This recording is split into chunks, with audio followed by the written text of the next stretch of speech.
It all began with a chilling accusation. "That's your punishment for stealing my dad from me." Callie's words echoed in my head as she forcefully dragged me toward the basement. I struggled, but Callie, younger and stronger, easily overpowered me. My heart raced as she shoved me into the cold, dark space. The door slammed shut, leaving me alone in eerie silence.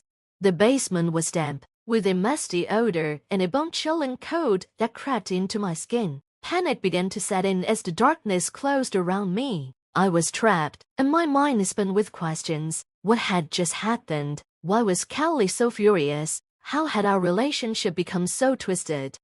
Before I could process the gravity of it all, I felt something pressing against my thigh. Instinctively, I reached into my pocket and found my phone still there. A small relief, but it didn't erase the fear settling in my chest. My name is Olivia Anderson, and I'm 45 years old. Never in my wildest nightmares had I imagined I'd find myself in such a terrifying situation.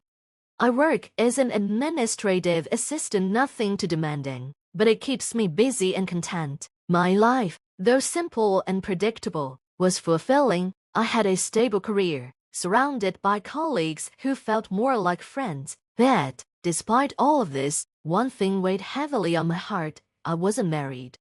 For years, I watched as friends found their soulmates, settled down, and built lives together. Every wedding invitation brought with it a mix of happiness and envy. I feared growing old alone, with no one to share my life with. No matter how much I tried to push it aside, immersing myself in work or attending social gatherings, of fear gnawed at me. Then, one day, everything changed when I met James Anderson.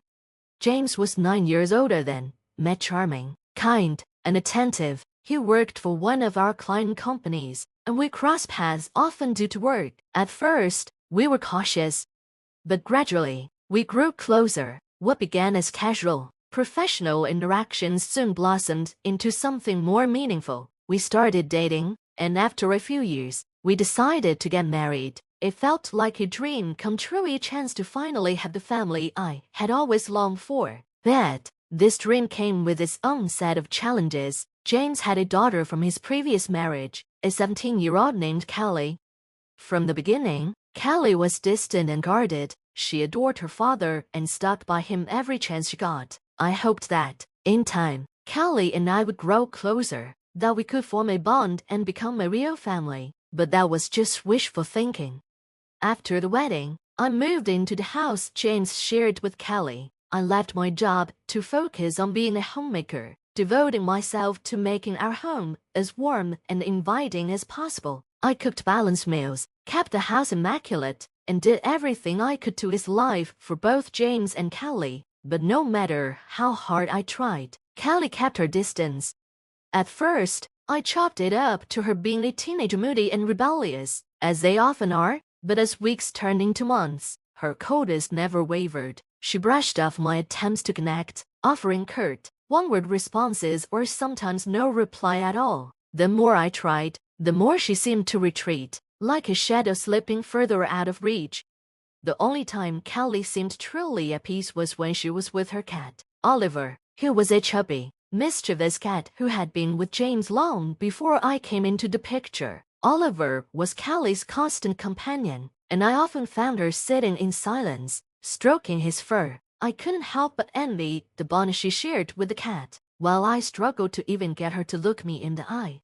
Time passed, and despite my best efforts, the distance between us only grew. 5 years slipped by, and though we lived under the same roof, Callie remained a stranger to me. I didn't know her favorite foods, her hobbies, or what she dreamed about. The only thing I knew for sure was her deep love for Oliver, and that was a connection I could never seem to share. I couldn't seem to replicate the connection Callie had with Oliver. Then one day, out of the blue, Callie spoke to me. I was startled. It was the first time she had ever initiated a conversation. "How long are you planning to stay in this house?" she asked, her tone sharp and cold. I was taken aback. "What do you mean? How long are you going to stay here? Can't you leave soon? You're in the way," she said bluntly. Her words hit me like a punch to the gut. I had worked so hard to make this house a home, to be part of this family, and now Callie was telling me to leave. I stood there, speechless, stunned by her hostility.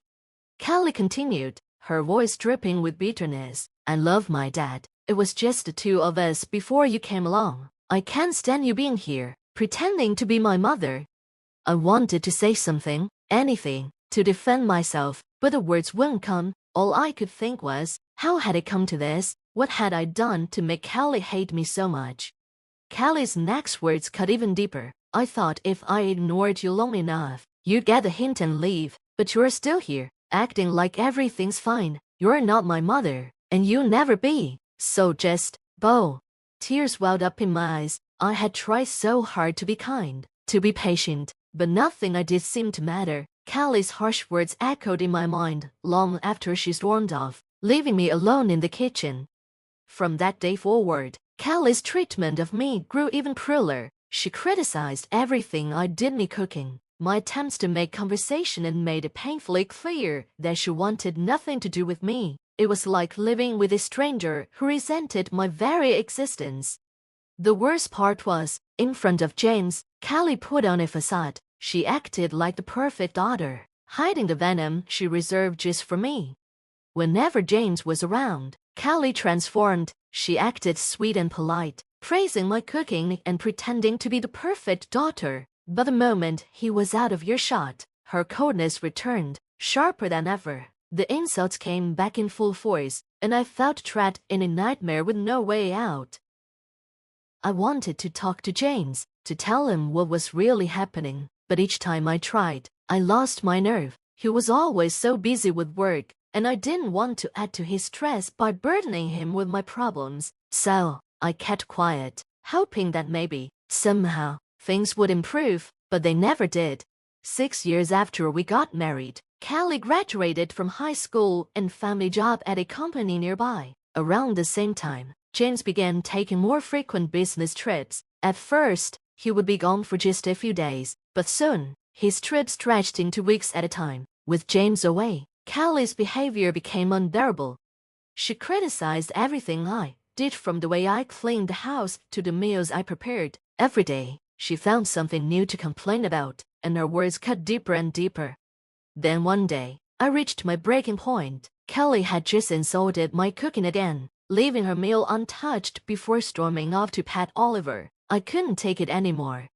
Just get out, I yelled, my voice shaking with anger. You're always telling me to leave, but maybe it's you who should go. You have a job, you have money we don't, you just move out and live on your own.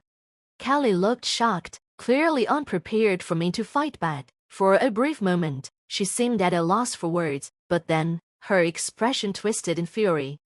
What did you just say? She spat, her eyes narrowing. You can kick me out. This is my house too. Then stop treating me like a stranger. I shot back. I'm tired of being your punching bag. If you can stand me, maybe it's time you moved on. A tense silence followed, but before I could react, Callie lunged at me, grabbing my arm and squeezing it painfully. Ouch, I cried, trying to pull away, but her grip was too strong. She dragged me out of the kitchen and down the hall, completely ignoring my protests. Let go of me, I yelled, but Callie was unwavering. She dragged me towards the basement, her face set with grim determination.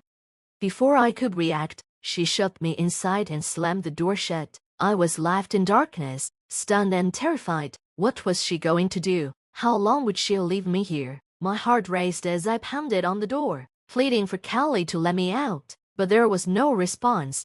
In the cold, dark basement, panic began to consume me. My head spun with fear and confusion. I couldn't believe this was happening. Callie had locked me up like a criminal, all because of her intense hatred. What had I done to deserve this?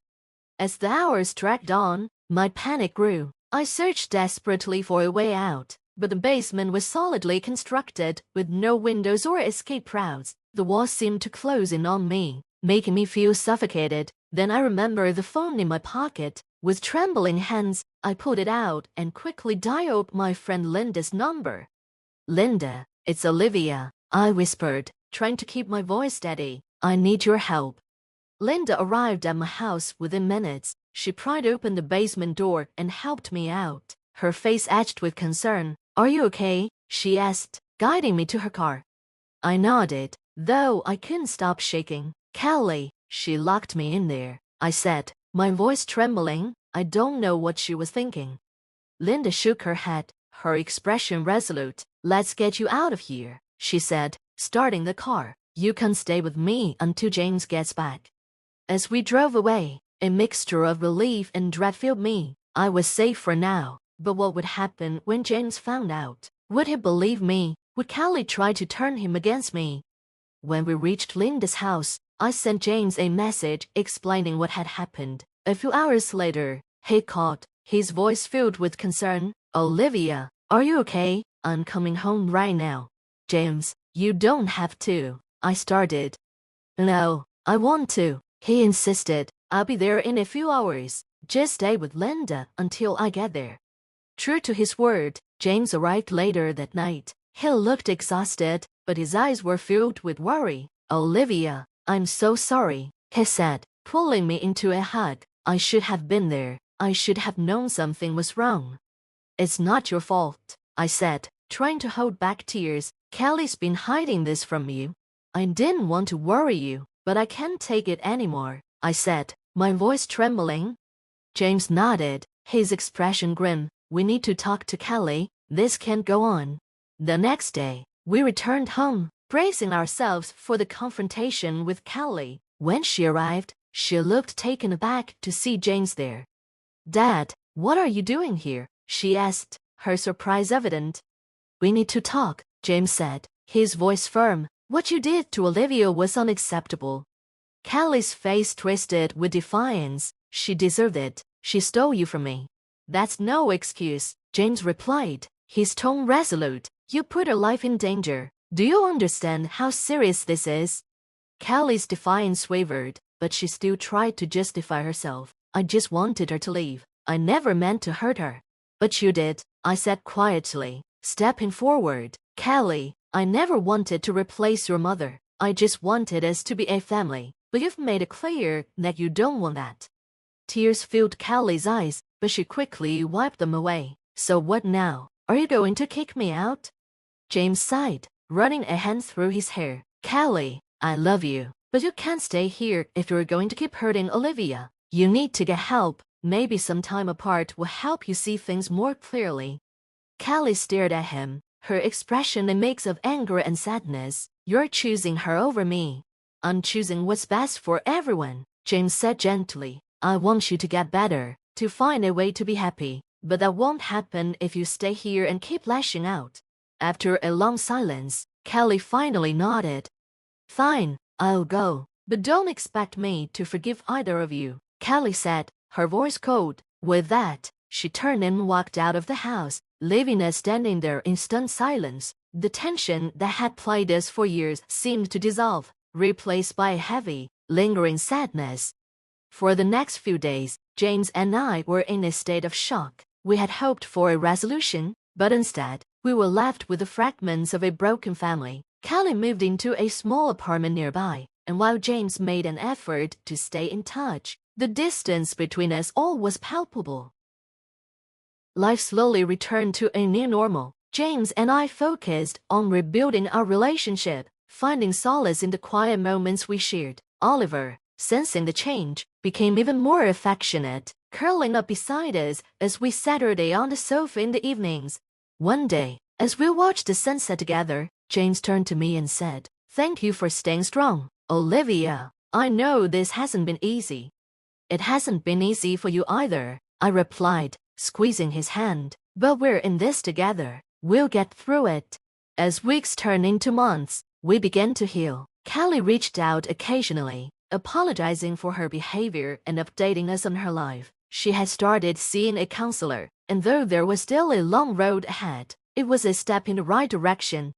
The house felt lighter without the constant tension. James and I rediscovered the joy of being together, taking long walks, planning weekend trips, and spending lazy afternoons talking and laughing. It felt like a second honeymoon, a chance to rebuild our lives and our love. Though the pain of the past lingered, we were determined to move forward. We had weathered a storm and emerged stronger on the other side. With each passing day, the future looked a little brighter.